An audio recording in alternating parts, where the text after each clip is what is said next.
Hello friends, welcome to our YouTube channel. आज की इस वीडियो में हम थ्योरम 8.7 प्रूव करेंगे। Theorem 8.7, if the diagonals of a quadrilateral bisect each other then it is a parallelogram. तो यहाँ पर ये कहा गया है कि ए बी सी डी एक क्वाड्रिलेटरल है और इसके डायगोनल ए सी और ये डायगोनल बी डी एक दूसरे को ओ पर बाइसेक्ट करते हैं। जब ये बाइसेक्ट करते हैं तो दो बराबर भागों में डायगोनल्स को विभाजित करते हैं। तो यहाँ पर ओ ए ओ सी ये दोनों इक्वल हैं और ये ओ बी ओ डी भी इक्वल है। तो यहाँ पर हमने लिख लिया है given in quadrilateral A B C D AO is equal to O C and O B is equal to O D. चूँकि यहाँ पर ये बाइसेक्ट हो रहे हैं, ये डायगोनल है, तो ये ओ ए ओ सी के बराबर है और ये ओ बी ओ डी के बराबर, चूँकि एक दूसरे को ओ पर बाइसेक्ट डायगोनल करते हैं। ठीक है, और यहाँ पे हमको क्या करना है, to prove A B C D is a parallelogram. हमें ये सिद्ध करना है कि ये जो A B C D quadrilateral है यह एक पैरेललोग्राम यानी कि समांतर चतुर्भुज है। तो पैरेललोग्राम के लिए प्रॉपर्टी होती है कि आमने सामने की जो भुजा होती है यानी ए बी जो है ये सी डी के इक्वल होगी और ए बी जो है सी डी के पैरेलल भी होगी। तो यहाँ पे हम लिख सकते हैं A B parallel C D and A B is equal to C D. जब हम इसके अंदर A B parallel C D सिद्ध कर देंगे और A B is equal to C D यानी जो ए बी है वह सी डी के बराबर दिखा देंगे, तब ये हमारा जो है पैरेललोग्राम सिद्ध हो जाएगा। आइए अब इसको स्टार्ट करते हैं। प्रूफ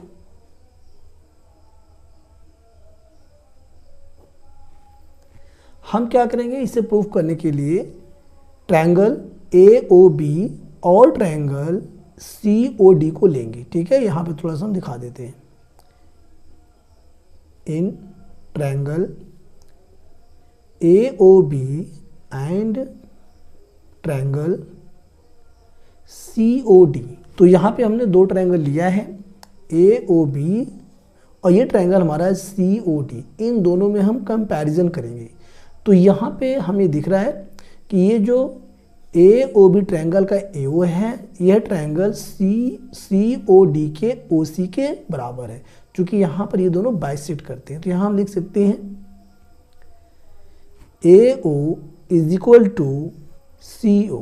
यहाँ पर जो AO है वह CO के बराबर है और यहाँ हम लिख सकते हैं गिवन, चूँकि ये हमें दिया हुआ है। यहाँ पर AO is equal to OC। अब यहाँ इन दोनों ट्रायंगल में, ट्रायंगल AOB में और ट्रायंगल COD में ये जो एंगल है ये एंगल इस एंगल के इक्वल है, क्योंकि ये दोनों वर्टिकली अपोजिट एंगल है। तो यहाँ इसे हम नाम देते हैं एंगल 1 और ये हमारा हो जाएगा angle 2।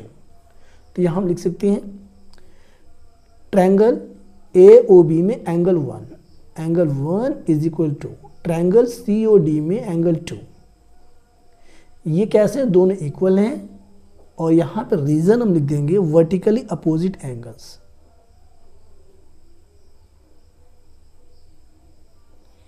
Vertically opposite angles.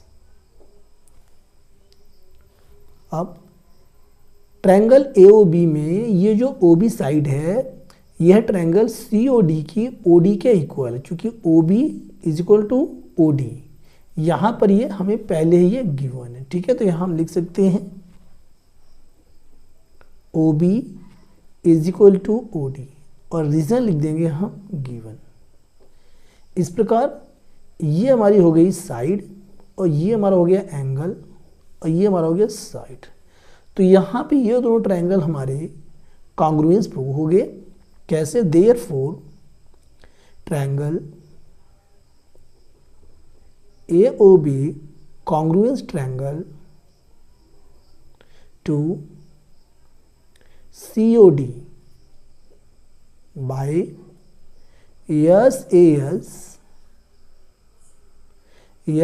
SAS congruence rule.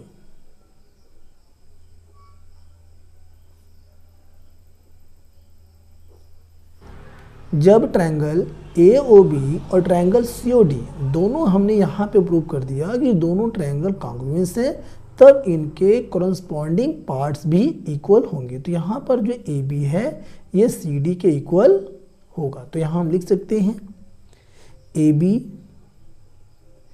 Is equal to C D, और रीजन हम लिखेंगे by C P C T. अब यहाँ पर हमने एक रीजन तो यहाँ पे सिद्ध कर दिया, A B is equal to C D, तो यहाँ हमने सिद्ध कर दिया A B is equal to C D. ये हम लिख देंगे इक्वेशन नंबर 1। अब यहाँ ट्रायंगल ए ओ बी और ट्रायंगल सी ओ डी में अब ये ए बी जो है ये सी डी के इक्वल है, ये हमने यहाँ पे प्रूव किया। अब इसमें जो ए सी है ये ट्रांसवर्सल लाइन है, ये ए बी और ये सी डी दो लाइन है, और ये ए सी ट्रांसवर्सल लाइन है। तो हम यहाँ इसमें दिखाएंगे कि ये एंगल इस एंगल के इक्वल है, ये एंगल इस एंगल के बराबर है। और रीजन हम लिखेंगे अल्टरनेट इंटीरियर एंगल्स, क्योंकि ये जो ट्रायंगल AOB है और ये ट्रायंगल COD ये दोनों हमने जो है कॉन्ग्रुएंस अभी प्रूव कर दी है, तो इनके जो कॉरस्पॉन्डिंग पार्ट्स हैं वो भी इक्वल होंगे। कैसे? देखिए OB यहाँ पे हमने यहाँ पे दिखाया है OB is equal to OD, ये साइड हमने लिखा है गिवन में। तो OB साइड के सामने जो एंगल बना है ये एंगल है, ठीक है। और ये जो OD है OD के सामने जो एंगल बना है ये है, ठीक है। तो यहाँ हम लिख देंगे एंगल 3 और ये कर देंगे एंगल 4। तो यहाँ हम लिख सकते हैं angle 3 is equal to angle 4 और बाय CPCT, रीजन लिख देंगे बाय CPCT। और यहाँ हम रीजन लिख देंगे also these are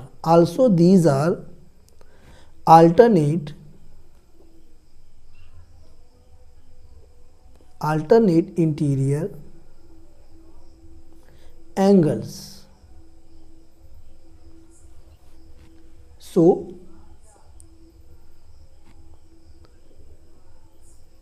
AB parallel CD, और ये हो गया क्वेश्चन नंबर 2। तो जब यहाँ पे ये क्लियर हो गया कि एंगल 3 एंगल 4 ये दोनों एंगल इक्वल हैं और अल्टरनेट इंटीरियर एंगल है, तब AB पैरेलल CD होगा, ये जो प्रॉपर्टी होती है, ठीक है। तो यहाँ से हम लिख सकते हैं from first and second. First में यहाँ पर देखिए हमने ये सिद्ध किया है AB is equal to CD, जो यहाँ पे हमें प्रूव करना था। और सेकंड में AB पैरेलल CD, जो AB है वह CD के पैरेलल है। यहाँ फिगर में AB पैरेलल जो CD है और AB जो है CD के इक्वल है। तो जब ऐसा होता है तो यह जो क्वाड्रिलेटरल है यह पैरेललोग्राम होता है। तो यहाँ हम लिख सकते हैं from first and second ABCD is a parallelogram, hence proved।